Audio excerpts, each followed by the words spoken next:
Hello friends, welcome back to my channel. मैं हूं आपकी फ्रेंड्स जागृति और मेरा ब्लॉग स्टार्ट होता है दोपहर के टाइम से स्टडी का।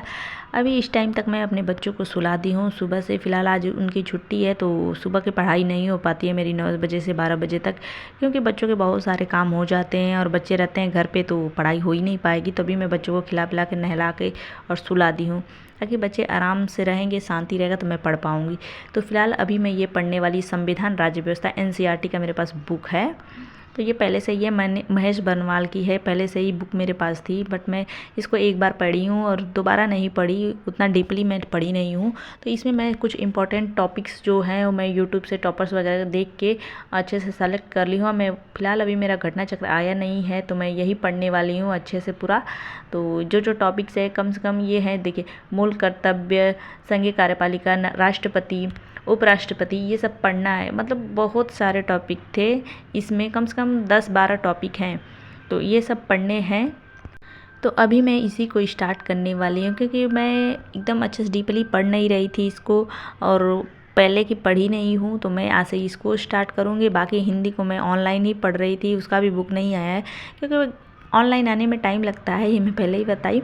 तो सीएजी बहुत इंपॉर्टेंट टॉपिक है तो इसको पढ़ना ही पढ़ना है। ये सारे टॉपिक्स अगर आप लोग को भी अच्छे लग रहे हैं कि इम्पोर्टेंट है तो पढ़ लीजिए अगर बुक है तो, नहीं तो फिर घटना चक्र है उसी से आप लोग तैयारी करिए, क्योंकि घटना चक्र से ही बार बार क्वेश्चन रिवाइज होते हैं। और प्रीवियस ईयर लगाइए, प्रैक्टिस सेट मंगा कर लगाइए, क्योंकि मैं अपने सिस्टर से पूछ रखी हूँ, वो एग्ज़ाम दी है, उसका निकल चुका है, प्री निकल चुका है, बाकी वो अदर जॉब में अपना फ़िलहाल पोस्टेड है तो अभी इसका ध्यान नहीं दे रही है। इसलिए मैं घटना चक्र पे ही ध्यान दे रही हूँ, क्योंकि जो आसपास अगर पढ़ लिए हैं उनका निकल जाता है तो उससे पूछो तो अच्छा रहता है।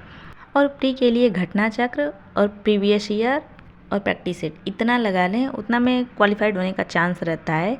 तो इसलिए मैं बस यही करने वाली हूँ, क्योंकि क्वेश्चन बार बार घुमा फिरा के वही आता है, थोड़ा टफ आता है लेकिन वही आता है क्वेश्चन। तो शायद मैं पढ़ते पढ़ते ऐसे ही क्वेश्चन मेरे को याद हो जाए, मैं ये सोच रही हूँ, क्योंकि उसमें सन वगैरह होते हैं, उसको याद करना ही ज़रूरी होता है। तो मैं ऐसे ही एकदम पूरा एकदम पढ़ूँगी, 3-4 बार एकदम पढ़ूँ, जैसे पढ़ो कि याद हो जाए। बाकी जो नहीं याद हो रहा है उसको मैं लिख के याद करूँगी, क्योंकि लिखने से ना बहुत तेज़ याद होता है, वो क्वेश्चन रिवाइज होता रहता है ना, तो लिखने से याद होता है। तो मैं वैसे ही करने वाली हूँ। तो अभी मैं ये बुक पढ़ रही हूँ और अच्छे से अपना पेन से लेके पढ़ रही हूँ, क्योंकि हाईलाइट अभी नहीं करूँगी।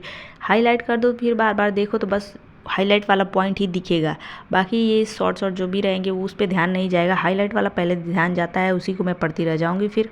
इसलिए मैं पहले एक बार पढ़ लेती हूँ, उसके बाद मैं सेकंड टाइम जब भी पढ़ूँगी तभी मैं बताऊँगी। तो मेरी तैयारी ऐसे चल रही है और आप लोग की तैयारी कैसे चल रही है वो भी कमेंट करके बताया करिए।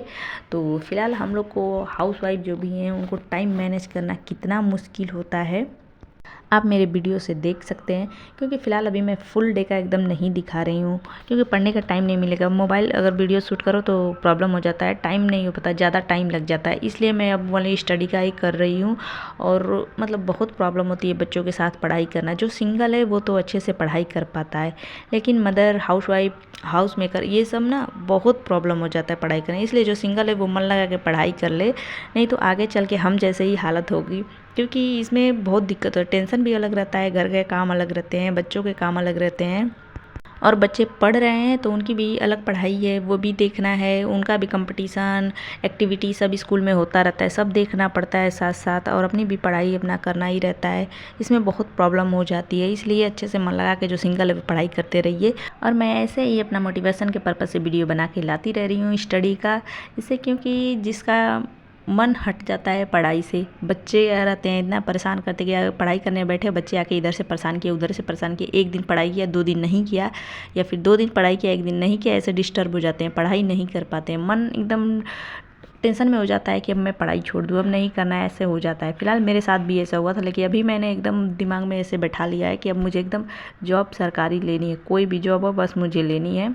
इसलिए मैं अपने पढ़ाई में लगी हूँ। बच्चे हैं तो बच्चे की भी अपनी पढ़ाई चल रही है, उन सब की चलती ही रहती है, लेकिन बच्चे हैं इधर से उधर वही परेशान करेंगे, बाकी कौन परेशान करेगा, बच्चे ही तो बच्चे की तरह परेशान करते हैं। इसलिए उनको इग्नोर करें और पढ़ाई पे आप लोग ध्यान दीजिए अगर पढ़ाई कर रहे हैं तो। फिलहाल मेरी स्टडी चल रही है और मेरा आज का ये छोटा सा ब्लॉग आपको कैसा लगा कमेंट करके बताया करिए।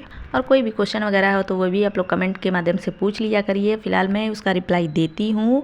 और चैनल पहली बार आते हैं तो ज़रूर सब्सक्राइब कर लिया करिए, पसंद आता है तो लाइक भी कर दिया करिए। और मिलते हैं अब नेक्स्ट ऐसे ही स्टडी ब्लॉग में मोटिवेशन के साथ। Thank you.